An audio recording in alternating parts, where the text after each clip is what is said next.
Mais c'est normal parce que quand Oligui est venu, pourquoi il a commencé à parler d'argent? Et c'est que ça intéresse le peuple. Parce que le gars là du quartier qui n'a pas le gari quotidien, si on lui dit que quelqu'un a 3, 4, 5 milliards dans sa chambre, il est complètement remonté, ce qui est normal. Mais ce n'est pas la longévité au pouvoir qui explique les détournements.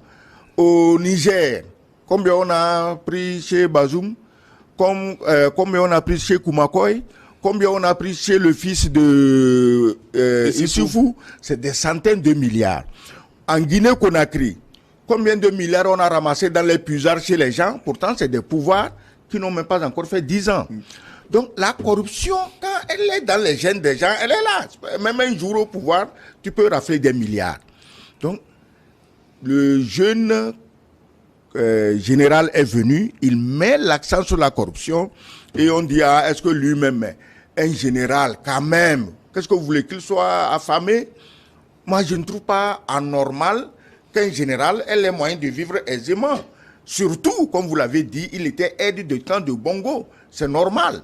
Mais s'il revient aujourd'hui et son premier cheval de bataille, c'est la corruption, c'est parce qu'il sait que la population est très, très sensible à ce problème et qu'effectivement, il n'y a rien d'honorable à traîner dans la maison avec des dizaines de milliards de nos francs CFA dans un pays comme le Gabon, sous-peuplé, richissime, mais avec une population carrément misérable. Oui. J'avais prévu un sous-chapitre sur Brice Nguema, c'est déjà passé. Je voudrais qu'on revienne un peu sur Ali Bongo et son cri de détresse. Oui. Pourquoi s'est-il exprimé en anglais? Pourquoi a-t-il demandé qu'on fasse du bruit? Ali Bongo, moi je trouve qu'il fait pitié, hein, vu son état de santé. Toute âme sensible se dit que ça fait pitié. Mais le problème d'Ali Bongo, c'est quoi? Il faudrait que ça ouvre les yeux à tous nos chefs d'État.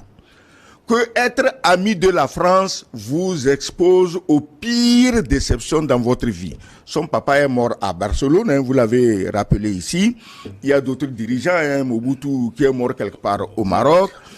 Donc dès que en Afrique, vous comptez sur la France pour narguer la République, pour narguer vos populations, pour narguer les autres États, parce que bon, la France est derrière moi, je peux même aller faire la guerre où je veux, vous allez finir aussi misérablement. Il a parlé anglais parce qu'au dernier moment, il s'est rendu compte que toute sa vie, il s'est trompé d'amis. Toute sa vie. Il s'est trompé d'amis. C'est comme tu es là, tu es un grand prêtre catholique et la veille de ta mort, tu apprends que Dieu n'existe pas. Tu dis, mais qu'est-ce que j'ai passé toute ma vie à faire? Donc, aujourd'hui, Ali Bongo se rend compte que la France n'existe plus pour lui. Elle existe pour l'uranium, pour le manganèse, pour le pétrole. Donc Bongo, lui, croyait que c'est lui que la France aimait.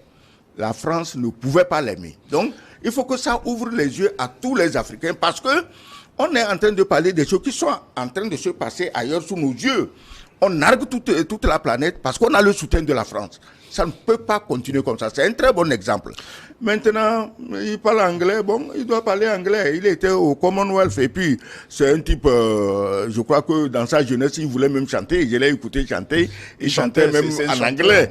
Il chantait en anglais. Donc l'anglais n'est pas une langue étrangère pour lui. Il a fait ses études à Londres. À Londres, en plus. Voilà. Donc, aux États-Unis. C'est pour dire que désormais, personne ne doit compter sur un pays pour pouvoir narguer les autres. Voilà. Maître